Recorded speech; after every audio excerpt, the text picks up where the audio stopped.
Hi, friends. Logan Clements here with the Better Events podcast. In this week's episode, we are talking to Kayla Worthy all about what a CMP is and is it worth it. You might have seen these three letters floating around at the end of people's names on LinkedIn or their resume. And if you've been curious about what a CMP is and how it applies to your career, this episode is for you. We talk all about it with Kayla. Mary and I also share our takes on the CMP program, and it's just a really fun episode. So we hope you enjoy. Welcome to the Better Events Podcast. Join two event strategists, Logan Clements and Mary Davidson, who believe we can all create, host, and attend better events. In this podcast, you will learn about event strategy and actions that you can use today as an event host, planner, or manager. Hear directly from the people who are creating innovative and inspiring events today and tomorrow, and grow your business along the way. Now, let's get started, and thanks for listening to the Better Events Podcast. Hello, everyone. Welcome back to another week of the Better Events podcast. We are so excited to be with you as always, and we are thrilled to have our guest on the episode today. We are going to jump into the episode shortly, but before we do, we would like to plug the Better Events Conference, which is happening again this year, December 2024. Early bird tickets are on sale now, so please make sure you go get your early bird ticket while you can. They are available through October 17th at 11:59 p.m. Pacific Standard Time, so get it while you can, and you can head to bettereventspod.com/conference for more information. Thank you, Mary. Yes, listeners, we hope you join us for the conference. But before we jump into this topic all about what is a CMP and is it worth it, we're going to introduce our lovely guest. We have Kayla Worthy joining us, who's an event project manager with over a decade of expertise collaborating across diverse industries and cross-functional teams. She's a strong operations professional motivated by business growth, effective communication, and optimizing processes for project success. Woo, Kayla, an amazing bio. Is there anything else you'd like to add to that? No, I think you covered it and you said it so well. Thank you. Kayla, we love to do this little thing when we have guests where we tell listeners why we have guests on and all of that good stuff. And so why we invited Kayla. Kayla, you have been a friend of the podcast for quite some time now. I don't know how long it's been, but it's been a while. Yeah. We see you. You're always like very active on social media, and you've participated in our last conference before. And so we're just thrilled to have you now on the podcast. And with our topic today, which we're going to jump into, it's about what is the CMP and is it worth it? And we'll talk about what that is and what it means and stands for. But we know that you also have your CMP and you've shared a little bit about it. And so we thought you'd be a wonderful guest to come share your experience with all of that in mind. And so just once again, thank you for being here. And we'll just jump right into it like we love to do. And we love to start at the beginning, kind of set some grounds for the topic. So can you just share your background about events and your journey and kind of where you've gone and where you are and all of that good stuff? Absolutely. And thank you both for having me on the podcast. I'm really excited about it.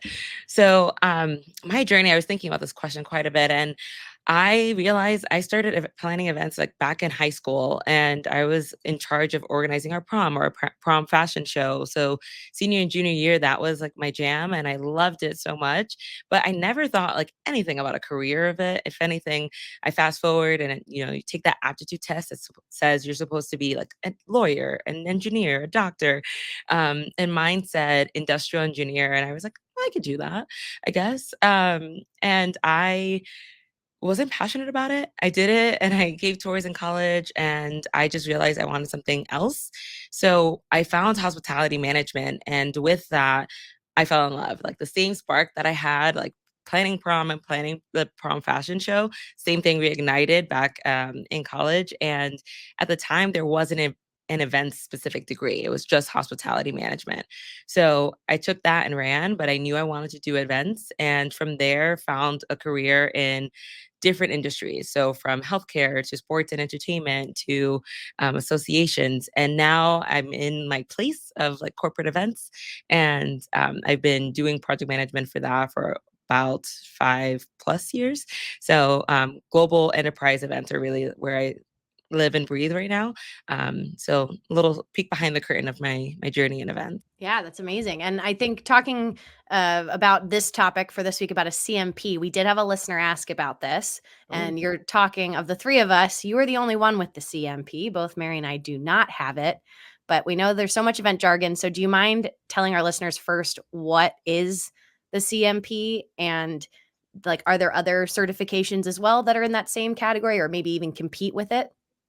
Certainly, absolutely. So the CMP itself is a certified meeting professional, and it's a program that was started in 1985, and really just to enhance and showcase the performance of meeting professionals or event professionals, and as well as establish their credibility in the industry. So that, in a nutshell, the CMP, it's a global program. So there's over 12,000 or so CMPs worldwide across, I believe, almost 55 to 60 countries. So it's global, it's international. So it's a designation so many people have.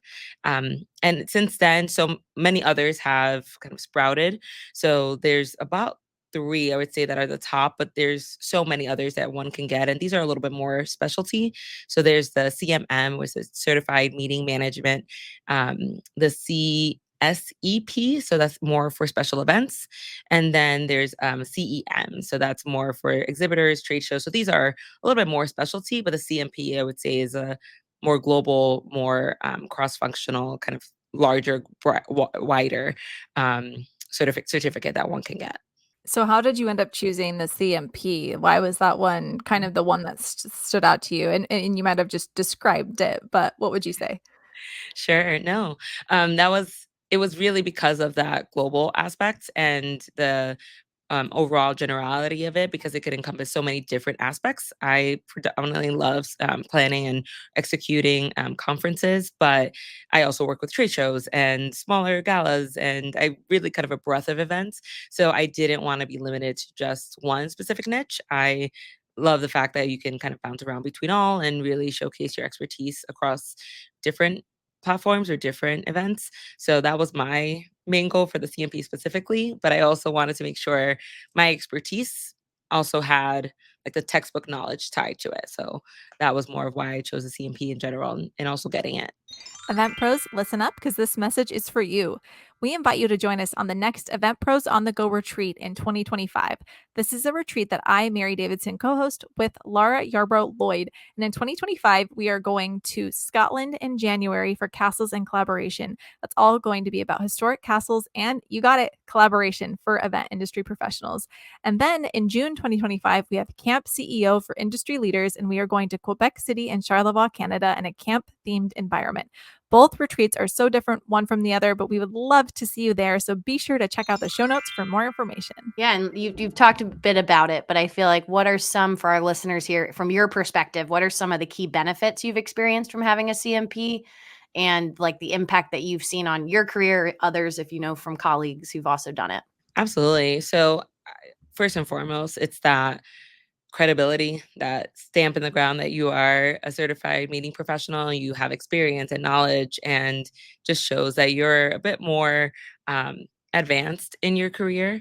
And from another perspective, like if you're job searching, I've seen so many applications that now say CMP preferred. So it does showcase that additional level of education and expertise that others may or may not have without the title. But there's additional community that comes with it too. So that you increase your network with the other CMPs that are across the world. So as you're going throughout your career, you have a whole new community to lean on and also learn from. And then from a monetary standpoint as well, I've seen that those that have a CMP can also potentially earn more in the workplace, at least corporately, than those without it. So overall, it's has a lot of benefits just individually from a confidence standpoint, but also from kind of showcasing to your leadership, to your teams, that you do have the expertise and knowledge in the events field. I think this is super interesting. And that was probably like one of my biggest questions about this personally, because like Logan said, neither of us have it. I also, have my own business. And so I'm not like looking for jobs. And so I had no idea that like it's listed as a preferred qualification and things like that. So it makes sense, because in my mind, I've been like, well, I don't think I need it. Because like I've never seen anyone ask for it, but that's just me personally. And so it's nice to have your perspective, because that actually makes a ton of sense depending on what people want to do. I'm sure it doesn't hurt no matter what, but I've never seen anyone ask for it. And so that's cool. And I heard from one fellow planner who does have it, and she has her own Mhm. business. She was saying like government contracts sometimes request it and things like that. And so I'm sure there are lots of different places, but have you ever like booked a job because you had it, or you said you've been at your role probably for a little while now, or have colleagues like similar to the story that I was sharing that like for sure that was the thing that like really qualified them to get that role or gig or something like that? Yeah, no, great question. Um, I've seen others get a job because of it. I've seen them be able to land jobs, especially coming out of COVID and just looking for in a more competitive market. I've seen them have success getting a job because they have it.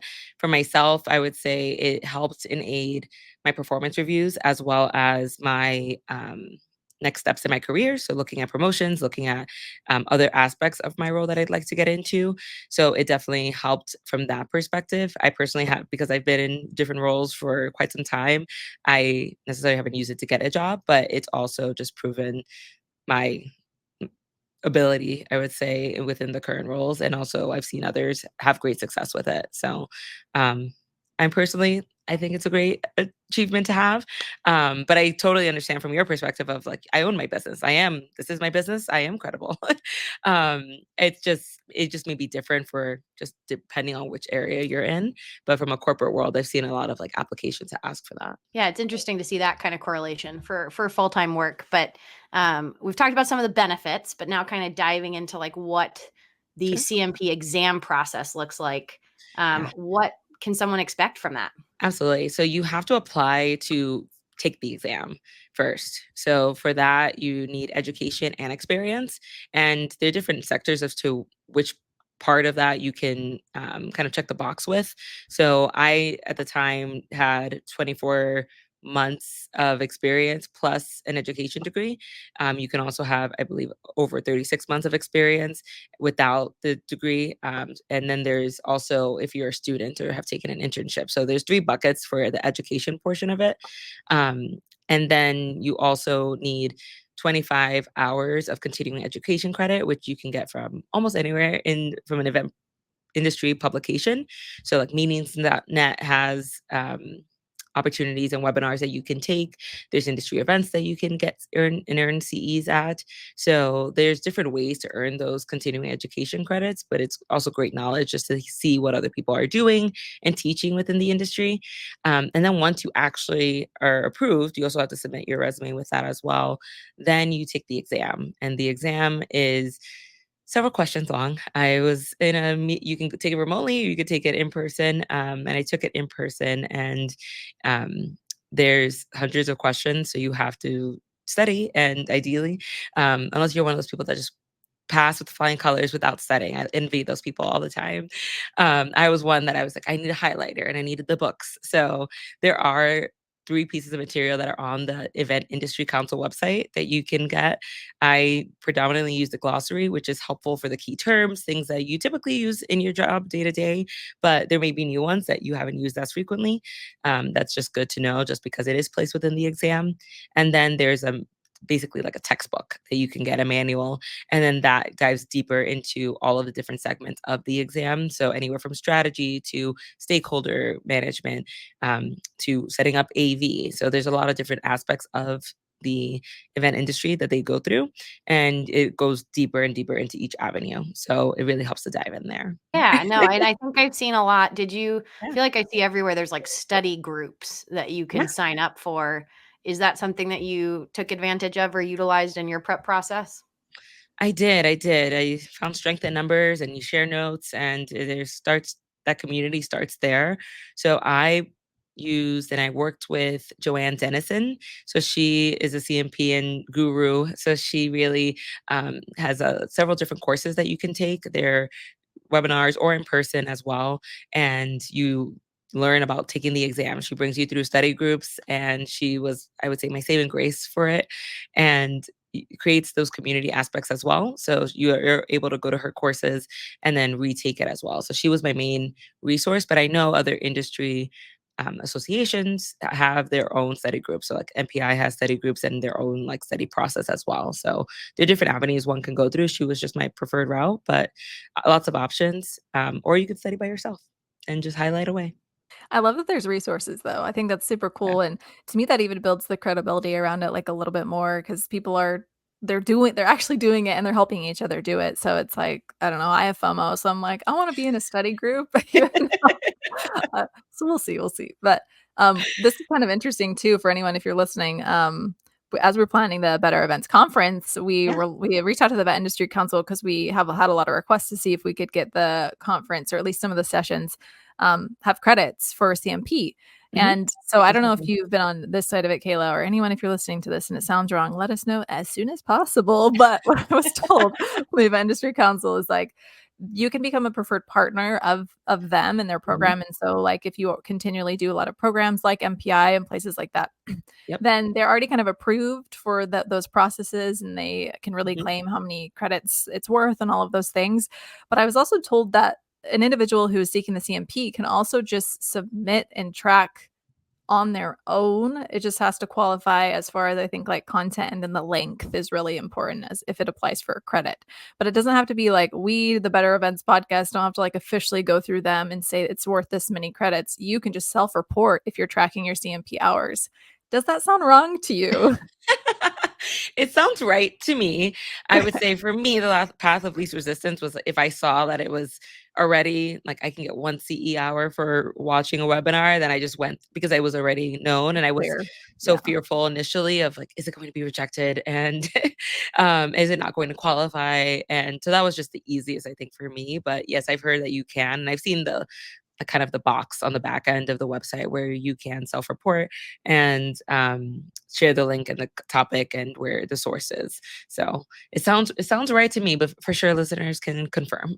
Yeah. Here's hoping. Let us know if we're wrong, but that's what we're counting on. So thank you. Thanks for your advice. Okay, so moving on, do you think that you've kind of touched on this, but kind of further, do you think the CMP certification is worth it for like a specific role or a specific career level in the industry, or who is it really ideal for? Anyone can get it by all means if they meet the qualifications.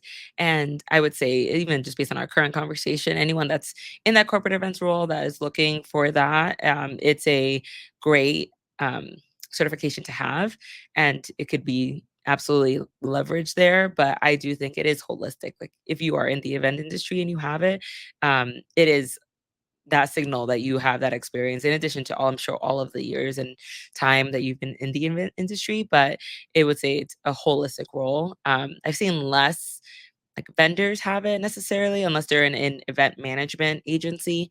But like if you're in production, perhaps I haven't seen as many in that role, or I guess exhibitions. There's that CEM, but more predominantly, I've seen the CMP, I would say, as it goes to event management agency support, and then also any corporate planners. And I know one of the hangups I feel like for some people for doing this process has been the cost associated with it, because often you're paying for the certification itself, and then like some of these, like I'm assuming the books and I think some Yeah. of the study groups and webinars and things.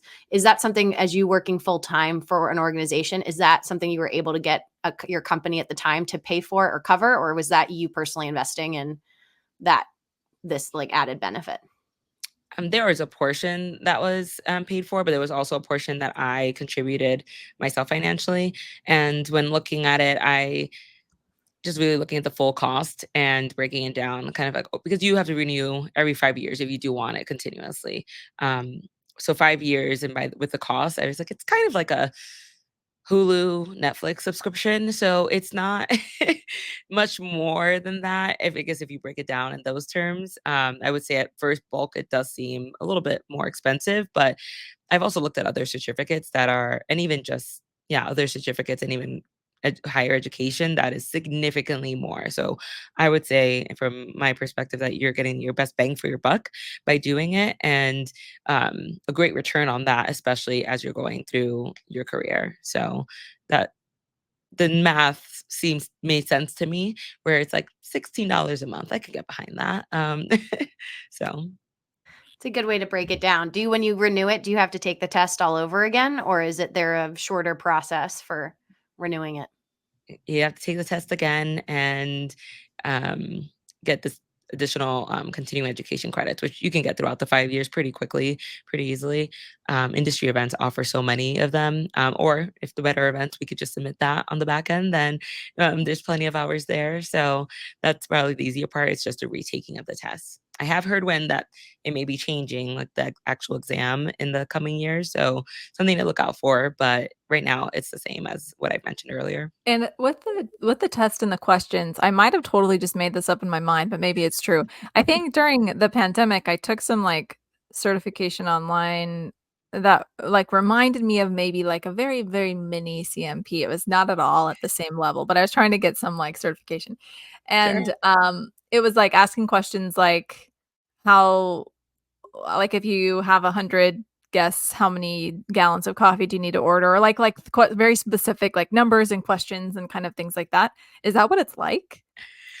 There's quite a bit. There's things that are like that exactly. From an AV perspective, it was like how far do you put the seats in relation to the the screens and the projector. So making sure that people are not sitting at an awkward angle like in the movie theater.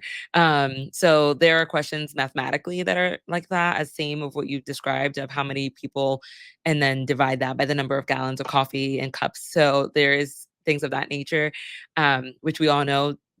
We have had historical data and other things that kind of can help us there, but it is good knowledge just so especially if you're early in your career, I think it's good just to start understanding those aspects. And then you find your groove as you continue down the path. But there's things like that. There's also vocabulary, as I mentioned, with the glossary terms. And then there's also just more of those behavioral or the kind of like word problem questions. So a situation that you would have to figure out, okay, what's the main goal here? Or what's the answer here? And quite a bit of it is looking back at goals and expectations and reviewing that. So really bringing it back to that main concept. But there is a wide range of questions, anywhere from math related to fill in the vocab word. So it's pretty widespread. Gives me anxiety just thinking about tests. But obviously it's good, but I'm like, oh my gosh. Yeah, it's like throwback. I'm just having bad flashbacks to SAT and ACT prep and just Oh, the flashcards standardized were test. out. That's exactly how it felt for a little bit. But once it's over and once you take it, it's very weight off your shoulders. So, but yes, there is some sense of that where I Is there very an much essay so. section? I know I could Google this, but No, there was a short essay question. Actually, I lied. I'm sorry. There was a short essay question. So, but it wasn't like write an entire novel. Like it was very about the like historical importance of the Declaration of Independence.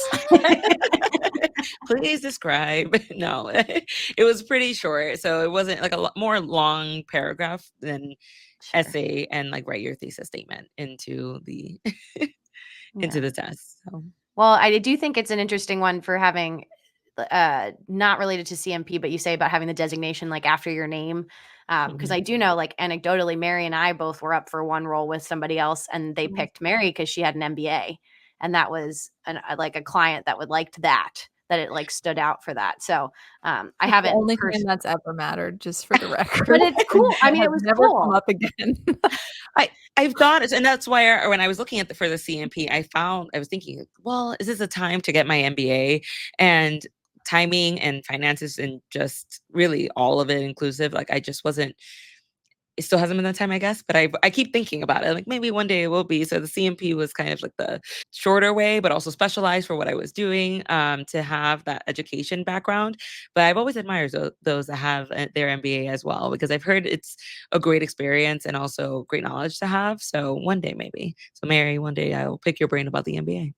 Yes, we'll have to connect. I did it online, which is quite different. So a different experience than many people, but it also was less expensive because of that. So I'd love to share that knowledge with you. But it was a good experience for sure. But yeah, Logan and I talk about designations a lot. It's like there's not really a lot of cons to a designation. Like it really only like helps and you get to learn things along the way. And I feel like that's what this conversation is teaching me about the CMP, because I've always been like, I don't want the designation. I don't want the things. Like I just want people to see value in me. But I mean that's not reality, because sometimes you need to stand out, and a designation is a great way to just set a standard and show that. So I'm being more convinced as we're talking that it definitely doesn't hurt. It can, I believe, probably, as I'm saying, probably only help a situation. So Logan, do you feel differently? Do you feel like your mind has been changed at all? To me, I know that I feel like the cost can feel very prohibitive, especially for just thinking from like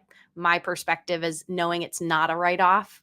And it would truly be like a full investment in education. And I like, Kayla, your take. Yes, it is cheaper than an MBA, because that's the other thing I've always played around with in my head. And it's very expensive. I joke I don't have a time where I'm like, oh, I have an extra $200,000. What should I do with it? I'm going to go back to school. And CMP is not that, listeners. It's way less than $200,000. But I think, I mean, it's definitely one of those on my list of like, oh, if I have time. And I think I've tried a couple like self-paced. I think I had during COVID when I had more time in my head, and I never finished it because it just was something that I like needed more of accountability. So it sounds like CMP has various ways you could do that. I just in my head don't know when personally that I would have time. And I know it sounds like you'd have to carve it out. But I do think, to caveat for listeners, it does sound like it's a good investment if you're looking, like you just said, Mary, to stand out. But don't expect, it doesn't sound like opportunities are necessarily like knocking on your door if you have a CMP. It's more you're putting yourself forward for jobs, you're putting yourself forward for gigs. And because you then have CMP, that can help, elevate you above other people, versus like you have a CMP and automatically you're going to start getting all these things, which can probably be where some people maybe have some frustration with it.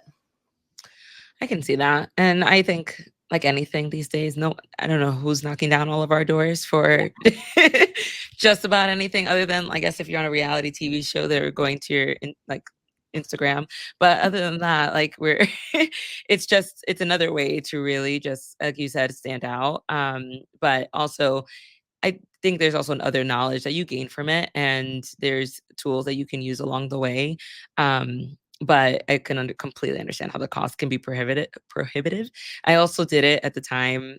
I think I first did it during COVID, so I had a little bit more time on my schedule for it. But like anything else, if we can make an hour to binge watch a TV show, then we can also take a little bit of time. So I think you've probably have spoken on the podcast about like priorities and where time management comes into play. So there's ways to succeed with it, but I also understand, like, if you're running a business, that has to come first because that's where your money's coming from. So we pick and choose.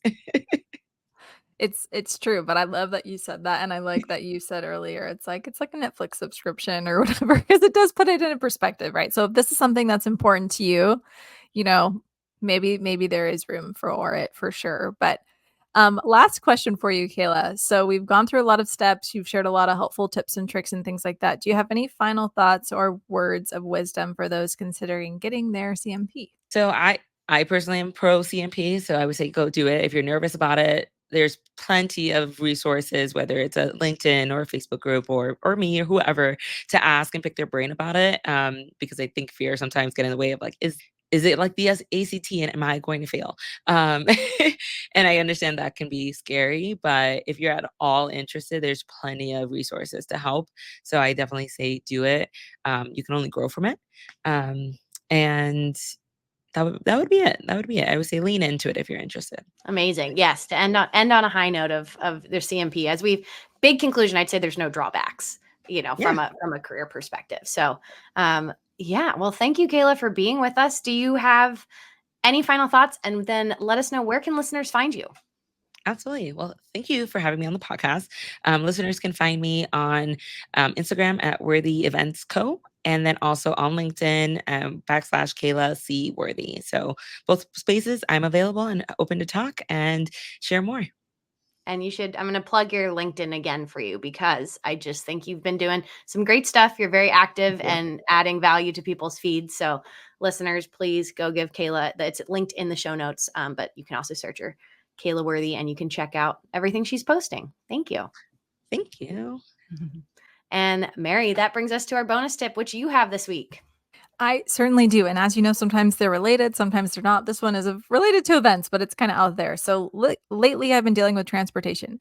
And so I got a great tip from a colleague. So I'm going to share it with you all. So when you hire transportation, have the drivers text you as they make their stops so you know what's going on. Because at the end of the day, it's probably you that's held accountable for if people are arriving where they need to and getting back on time. So it's a simple thing. Many of you maybe know it, but just have those drivers text you along the way so that you know what's going on. And that is our bonus tip for the day.